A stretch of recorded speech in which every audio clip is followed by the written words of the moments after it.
The idea felt both thrilling and slightly reckless. I stood at a Delhi bus station, 2,000 rupees in my pocket, bound for Rishikesh. No hotel booked, no backup plan, just a desire to see if I could truly experience the spiritual heart of India on a shoestring.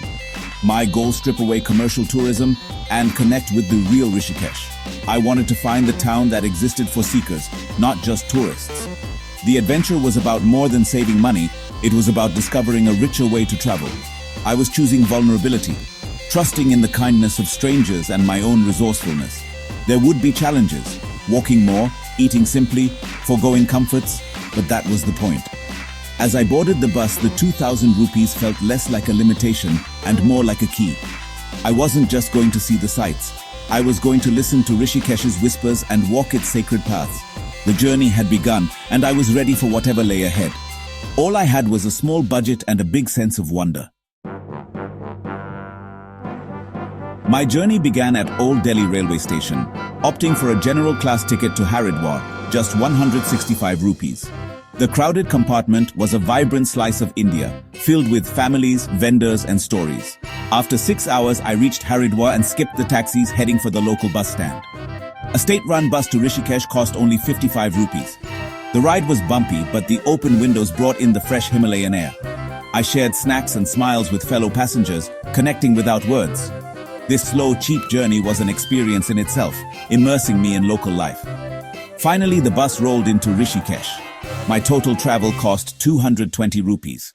I'd already saved money and gained a story before even exploring the town. Next, I needed a place to stay. Hotels were out of the question. I searched for an ashram, hoping for simple, affordable accommodation. Away from the crowds, I found Gita Ashram, a quiet spot near Jhula. The manager offered a bed in a shared dormitory for 300 rupees a night. I paid 600 rupees for 2 nights, well within budget. The dorm was basic, a thin mattress, shared bathroom, and no frills. But the peace and sense of community were priceless. Birds chirped outside and distant chanting filled the air. Living in the ashram meant discipline and shared routines. I met travelers and pilgrims from around the world, sharing stories and silent moments. This communal life created a connection I'd never find in a hotel. My humble bed became a sanctuary for both body and soul. The ashram was more than shelter. It was an experience in itself. With accommodation sorted, I turned to food. My budget meant skipping fancy cafes for local dabas. Rajma chawal, kidney beans and rice became my go-to lunch, just 60 rupees. Breakfast was chai and toast at a tea stall for 30 rupees, enjoyed as the town woke up. For dinner, I found a free bhandara at a temple, puri, sabzi, and halwa, shared with hundreds. The next night, a simple thali for 80 rupees rounded out my meals. I drank water from the ashram taps and snacked on bananas from a street vendor. My total food cost for 2 days, about 250 rupees. Eating simply not only saved money, but gave me a true taste of local life. I learned that nourishment doesn't require extravagance. The best meals were the humblest ones, shared with strangers. Food became another way to connect with Rishikesh. The real magic of Rishikesh was in its free experiences. I spent hours walking along the Ganga, soaking in the sounds of river, bells and chants. Sitting on the ghats, I watched the river's changing colors and felt its purifying energy. The highlight was the Ganga Aarti at Triveni Ghat, flames, hymns and 1,000 prayers at sunset. I floated a flower offering for 10 rupees, a small gesture of gratitude. These moments, long walks, quiet reflection, the power of the Aarti, cost almost nothing. They enriched my soul far more than any paid attraction. The best travel experiences, I realized, are often free and open to all. All it takes is time, presence, and an open heart. Budget travel wasn't always easy. Walking everywhere left me exhausted, my legs aching by day's end. The ashram dorm meant little privacy and cold showers in the morning. I missed small comforts, a soft bed, a hot shower, a quiet room. Constantly tracking every rupee was mentally taxing. I had to say no to small indulgences like a cafe treat or a yoga class. The freedom of the journey was bound by strict limitations. Yet these hardships taught me resilience and gratitude. Resting by the river felt sweeter after a long walk. The lack of comfort made me appreciate life's simple pleasures. Budgeting forced me to distinguish wants from needs. The challenges became lessons in humility and the true meaning of wealth.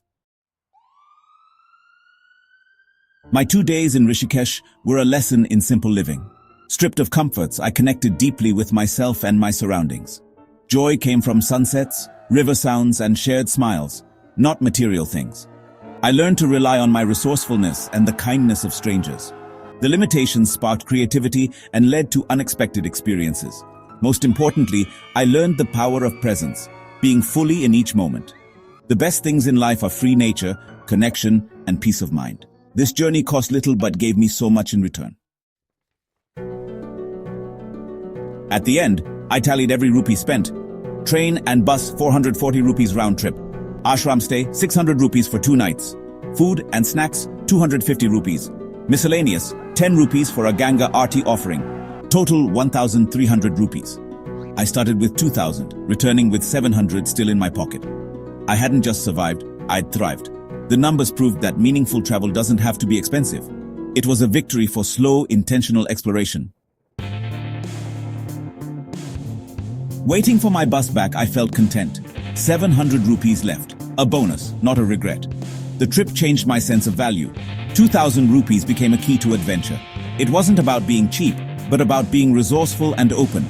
The real adventure was discovering how much you can do with how little you have. The return journey felt familiar, not a hardship. I was no longer just a tourist, but a true traveler. I encourage anyone to try a similar experiment. Pick a place, set a small budget, and go. You'll face challenges, but you'll return richer in ways you never imagined. The best stories and lessons come from stepping out of your comfort zone. The real wealth is in the richness of your experience. If you enjoyed this journey, don't forget to subscribe to the channel, like the video, and leave a comment sharing your thoughts or your own travel stories. Your support means a lot and helps me bring more adventures to you.